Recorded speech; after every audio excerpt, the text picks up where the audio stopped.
কালকে বাজার করলাম, বাটা মাছ এনেছি, চিংড়ি মাছ এনেছি, তারপর তো জানো এনেছি,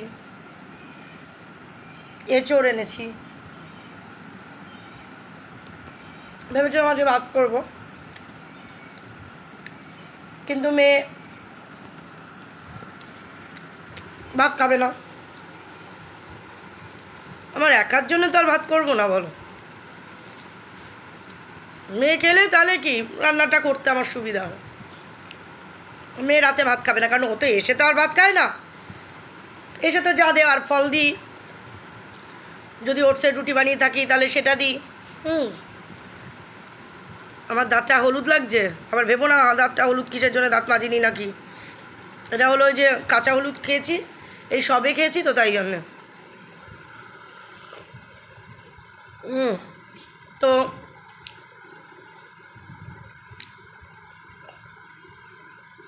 কী করছিস বাবা? তাই ভাত খাওয়া যাবে না। আমি ভাতটা খেতে খুব ভালোবাসি, একটু আনন্দই পাই ভাত যখন হয়। এই রোববারে খেয়েছি দুপুরবেলা, ওই যে সোম মঙ্গল বুধ, কপালে দিন।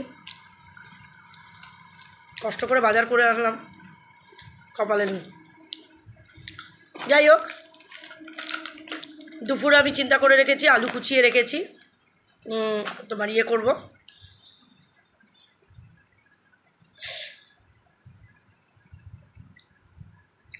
আলুর চচ্চড়ি করব, মানে বাটি চচ্চড়ি, যেটা ঝাল ঝাল করে বাটি চচ্চড়ি করব।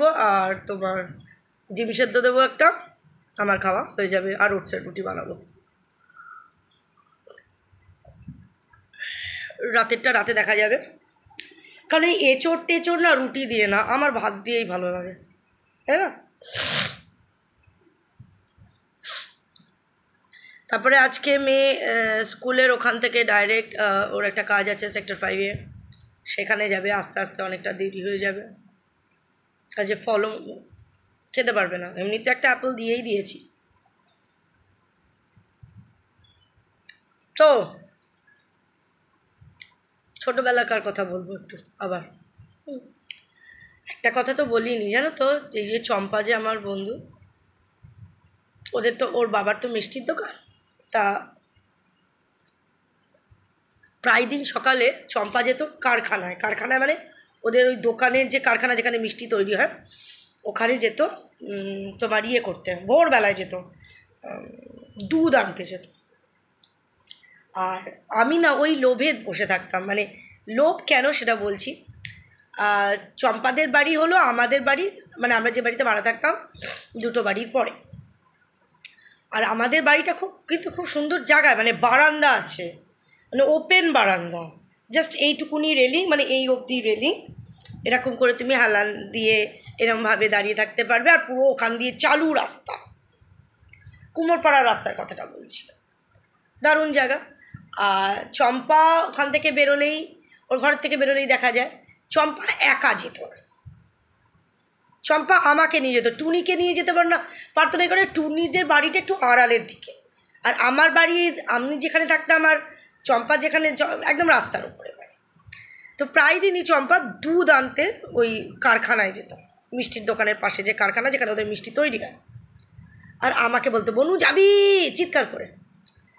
তো আমি যেতাম। কেন যেতাম এবার বলি। ও একটা দুধের ক্যান নিয়ে আসতো, আমি আর ও যেতাম। তো ওই কারখানায় তো মিষ্টি হতো, তো ওখানে চম্পা গেলেই রসগোল্লা দাও, রসগোল্লা দাও, তো রসগোল্লা পেত। তার সাথে আমিও থাকতাম, আমিও রসগোল্লা পেতাম। রসগোল্লা সন্দেশ মানে তৈরি হতো, এটা খুব মিস করি। আর প্রায় সময় যেতাম, খুব আনন্দ পেতাম সকালবেলা উঠে ওই ওদের কারখানায় গিয়ে, ওই মিষ্টি তৈরি হচ্ছে, কোথাও বড় বড় কালো কালো কড়াইয়ে তোমার দুধ জাল দিচ্ছে, তারপরে তোমার সন্দেশ মাখছে, রসগোল্লা ফুটছে, এরকমও দেখেছি, অনেক সময় সন্ধেবেলায়ও গেছি, গরম রসগোল্লা। তো এইগুলো মিস করি খুব। তারপর জানো আমাদের বাড়ির পাশে যে ওই যে বাসন্তীদিদের যে বাগান, সেই বাগানে আরেকটা গাছ ছিল, রয়্যাল গাছ, রয়্যাল ফল, এই সাদা সাদা ফল, মানে ঠিক সাদা না, ঘিয়া কালারের ফলটা হয়, আর ভীষণ টক, রয়্যাল ফলটা খুব টক। সেই রয়্যাল ফল তুলতাম। ওটা দিয়ে নাকি ডাল হয়, কিন্তু আমার মা কোনোদিনই ওই সমস্ত ডাল ফাল করেনি, কিন্তু এইগুলো মানে কুড়াতে খুব ভালো লাগতো। তলা থেকে ফলসা রয়্যাল তুলতাম। হ্যাঁ, তারপর এরকমও মনে আছে জানো, করম চা গাছ, কেউ চেনো করম চা গাছ? ওটাও খুব টক হয়, লাল লাল লাল লাল টাইপের। ওই করম চা তুলে তোমার একটুখানি নুন হাতে নিয়ে ওটা কামড়ে কামড়ে খেতাম, অল্প একটু দাঁত টকে যেত, খেতাম। তো এইগুলো খুব মনে পড়ে, টুকরো টুকরো জিনিস, কোথায় কোথায় আমরা লুকোচুরি খেলতাম। হ্যাঁ, সেই লুকোচুরি খেলতে গিয়ে কোথায় কোথায় লুকিয়ে যেতাম, সন্ধে হয়ে যেত, যে চোর হতো তার তো সেই কপাল খারাপ। চোর তো মানে সাধারণত কেউ হতে চাইতো না, কিন্তু যার টার্ন পড়তো সেই চোর, সে যেদিন চোর হলো সেদিনকে তার মাথা খারাপ, কারণ খুঁজে পেতো না তো, এক দুজনকে খুঁজে পেতো, বাকি কোথায় আমরা লুকিয়ে যেতাম, কোন জায়গায় খুঁজেই পেতো না। এই খেলতাম। তারপর খন্তা খুন্তি দাও না, ওই বাড়িতে যাও না, এটা আমাদের বাড়ির ছাদে হতো। আমাদের বাড়ির ছাদটা অনেক বড় ছিল, যে বাড়িতে ভাড়া থাকতাম, তো সেখানে গোল গোল গোল গোল করে তোমার গোল দাগ কাটতাম, মানে সার্কেল কাটতাম, বড় বড় সার্কেল, 5-6টা সার্কেল কাটতাম, আর সেখানে দাঁড়িয়ে পড়তাম। আর যে চোর মানে যে আর কি ইয়ে হতো, চোর হতো, সে বলতো এসে খন্তা খুন্তি দাও না, ওই বাড়িতে যাও না, আর যে ওই বাড়িতে যেত অমনি আমরা আরেকজনের সাথে তোমার সার্কেল এক্সচেঞ্জ করতাম। এই সমস্ত খেলা তোমরা জানো? তারপরে কুমিরডাঙ্গা, তারপরে ওই যে এলাটিং বেলাটিং শৈল, কিসের খবর আইলো, রাজা মশাই একটি বালিকা চাইলো, কোন বালিকা? তারপরে আমরা কাউকে দেখিয়ে দিতাম আমাদের বন্ধুদের মধ্যে, এই বালিকা। এইগুলো কি আনন্দের সময় ছিল। তারপর কিতকিত খেলতাম, কিতকিত ছিল একটা, কিতকিত মানে তোমার এক্কা দোক্কা তিক্কা চৌকা পাঞ্জা, তারপরে ছক্কার জায়গায় তোমার 2টো দাগ কাটা হতো। ও কিতকিত কিতকিত কিতকিত কিত, কি ভালো ছিল, কি আনন্দ লাগতো। এই ছোট্ট ঢিল দিয়ে খেলতাম, তো চেষ্টা করতাম যাতে ঘরের মধ্যে পড়ে, দাগের মধ্যে পড়লে তো তোমার মানে যেই দাগগুলো কাটা হতো দাগের ওপর পড়লে তো তুমি আউট হয়ে গেলে কিতকিতে। খুব মনে পড়ছে এইগুলো, কি ছিল। আর এখনকার বাচ্চারা কি জানে কুমিরডাঙ্গা কী জিনিস, লুকোচুরি কী জিনিস, খুন্তাখুন্তি দাওনা, এলাটিং বেলাটিং কিতকিত দেখা যায়। তারপর লাফ দড়ি, মানে অ্যাট আ টাইমে 1000-2000 করে ফেলতাম লাফিয়ে। কি সমস্ত সময় ছিল ওটা, দারুণ সময় ছিল। তারপরে সন্ধে হয়ে গেলে যে যার বাড়ি চলে যেতাম, বাড়ি বসে পড়াশোনা করতাম। তারপর মাঝে মধ্যে আমরা পিকনিক করতাম, টুকরো টুকরো পিকনিক। ধরো পিকনিকের মধ্যে হয়তো ও আলু দিল, আমি হয়তো তোমার পেঁয়াজ দিলাম, আর একজন তেঁতুল দিল, কেউ ছোলা দিল, ওই দিয়ে ধরো আলু কাবলি মাখা হলো। করেছো তোমরা এগুলো কেউ? তারপর কোনো সময় এরকমও পিকনিক হয়েছে, ঘরের থেকে চাল, কেউ ঘরের থেকে ডাল, কেউ ঘরের থেকে তেল, কারো ঘর থেকে কেরোসিন তেল, এই নিয়ে একজন হয়তো স্টোভ দিল, দিয়ে খিচুড়ি। মানে সত্যি বলছি, মানে সোনার দিন ছিল, স্বর্ণালী অক্ষরে লেখার মতন দিন ছিল। মানে কোনো কথা হবে না, না সেরকম টিভি দেখার ইয়ে, না কোনো সোশ্যাল মিডিয়া, না কাউকে দেখে কি দেখতে কি বিশ্রী, বা আবার দেখতে সুন্দর হলেই তো আমরা লোককে বিশ্রী বলি, কারণ সুন্দরটা তো বলতে পারি না। হ্যাঁ, তখন তাকে অনেক কিছু বলা যায়, যাচ্ছে তাই করা যায়। দেখেও তাদের সেই সুন্দর মহিলাকে দেখে করা, হ্যাঁ, তার খুদ বার করা, এই সমস্ত তখন ছিল না। তখন এরকম এত কমপ্লিকেটেড ছিলই না সব। সম্পর্কগুলো, বন্ধুর সম্পর্কগুলো একদম খুব সুন্দর ছিল। কারুর মধ্যে কোনো মানে ওর এগেনস্টে লাগানো, ওর এগেনস্টে লাগানো কোনো দিন এরকম ছিল না। তো এইগুলো খুব মিস করি, এই খেলাগুলো ভীষণ মিস করি। তারপর গোল্ড স্পট খেলতাম, গোল্ড স্পটটা মনে নেই। তারপরে লক অ্যান্ড কি খেলতাম। কিছু কিছু মানে জিনিস মনে পড়ে, মানে খুব বোকা বোকা খেলা খেলতাম, সেটা আমি বলতে পারছি না। তো যাই হোক, খুব মজা করতাম। আর তারপরে কী ছিল প্রথম, পরে পরে যখন একটুখানি ছেলেদেরকে দেখলে একটুখানি মজা টজা লাগতো, তখন তো আর এই সমস্ত ছিল না, তখন তাকাতাকিটাই বিশাল কিছু ছিল। তা মনে পড়ে যে আমি, টুনি, চম্পা তিনজনে মিলে বিকেলবেলায় বেরিয়েছি। ধরো কোনো ছেলে মানে কন্টিনিউয়াসলি সেই ছেলেটা হয়তো আমাদের রাস্তা দিয়ে যাতায়াত করছে, আমরাও বেশ ভাবসাব নিচ্ছি, হেসে গড়িয়ে যাচ্ছি, তাকে একবার করে দেখছি আর হাসছি। মানে কি দিন ছিল, কি দিন ছিল। কিন্তু আমরা কখনো আমাদের গণ্ডির বাইরে যাইনি। ওই নয় চম্পার বাড়ি, নয় টুনির বাড়ি। টুনির বাড়ি বিশেষ যাওয়া হতো না, কারণ টুনির বাড়িতে ছাদ ফাদটা ছিল না। আর নয় আমার বাড়ি, বেশিরভাগই চম্পার বাড়ির ছাদ। আর আমাদের মানে চম্পার বাড়ি থেকে আমাদের বাড়ির রাস্তাটুকুনি, ওইটুকুনি টহল দেওয়া। খুব আনন্দ পেতাম গো। এরকম পিকনিক, ছোট্টখাট্টো পিকনিক, চল পিকনিক করি। মানে পিকনিকের কোনো দিনক্ষণ ছিল না, চল পিকনিক করি। কি না এর বাড়ির চাল, ওর বাড়ির ডাল, এর বাড়ির নুন, মানে আমার বাড়ি থেকে হয়তো চাল দিল, মানে এইরকম। খুব ভালো লাগতো করে। তোমার হয়তো মায়ের কাছে রান্না, মা রান্না করে দিল, কি চম্পার মা রান্না করে দিল, কি টুনির মা রান্না করে দিল, করতো।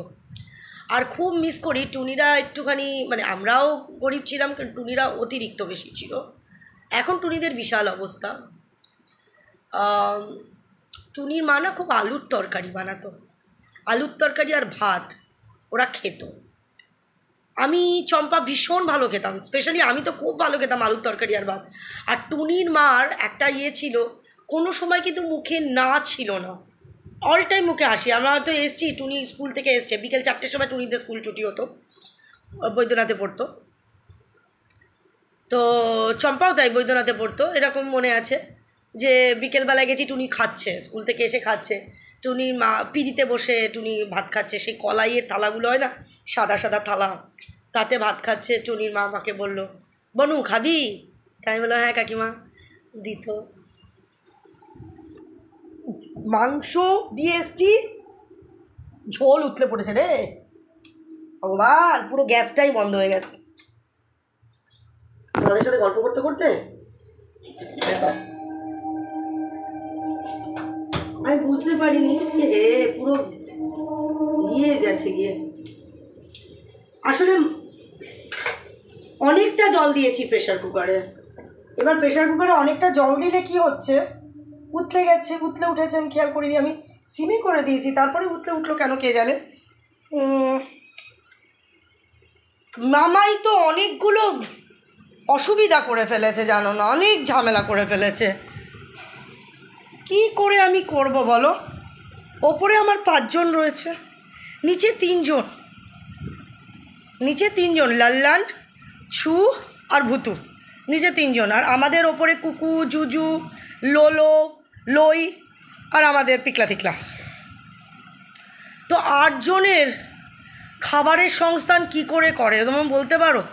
অত ভাত না হয় করা যায়। এবার মাংস এখন চিকেনের দাম হয়ে গেছে 250 টাকা করে কিলো আমাদের কুমোরপাড়ায়। আর যদি তুমি গোড়াবাজার যাও তাহলে 230 টাকা করে কিলো। তো এখন 100 টাকা করে মাংস হয় না। আর এখন তো আমি কয়দিনের মাংস নিয়ে এসে রেখে দিই, 480 টাকার মাংস নিয়েছি। ধরো তোমার 3 জায়গায় 100 টাকা করে মাংস নিয়ে এসেছি, গলা গিলা মানে গিলা মেটে দিয়ে। আর একটা জায়গায় পা নিয়ে এসেছি 60 টাকা করে কিলো, 30 টাকার পা নিয়ে এসেছি। আর তোমার বডি হয় না কিছু মাংস, বোন মাংস তুলে নিয়ে শুধু বডি, সেই বডিগুলো নিয়েছি, ওগুলো 100 টাকা করে কিলো। ওগুলো 3 জায়গায় নিয়েছি 50 টাকা করে, 150 টাকা।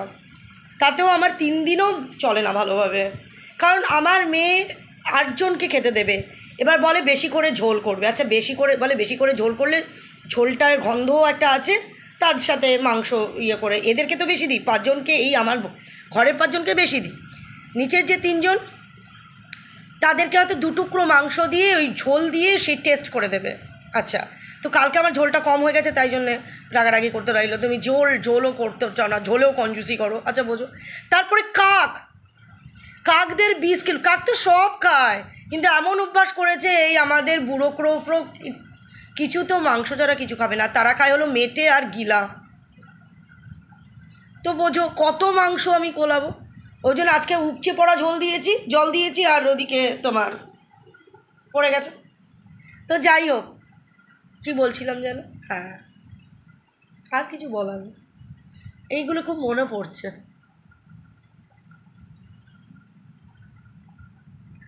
তোমরা কে এরকম খেলেছো একটু জানিও আমাকে। কুমিরডাঙ্গা লুকোচুরি, সব থেকে বেশি ভালো লাগতো আমাদের লুকোচুরি খেলতে। তারপরে মা হওয়া হই, এই ধরনের তো খেলা খেলেইছি। আমি মা হয়েছি, আর মা হতে খুব ভালো লাগতো। যেদিনকে মা হতাম সেদিনকে খুব ভালো লাগতো। আমি মা হই, ধর আমায় দিল না আরি, মানে এরকম একটা ব্যাপার ছিল। আর একটু কিছু হলেই চম্পা আরি, মানে এইরকম একটা ব্যাপার। এই বেলা আরি করলাম তো ওই বেলা কিন্তু ভাব হয়ে গেল, ভাব মানে কীরকম একটা ছিল সেই সময়টা, রিয়েলি মিস করি। চলো আমার চা খাওয়া হয়ে গেছে, চলো, লাভ ইউ অল।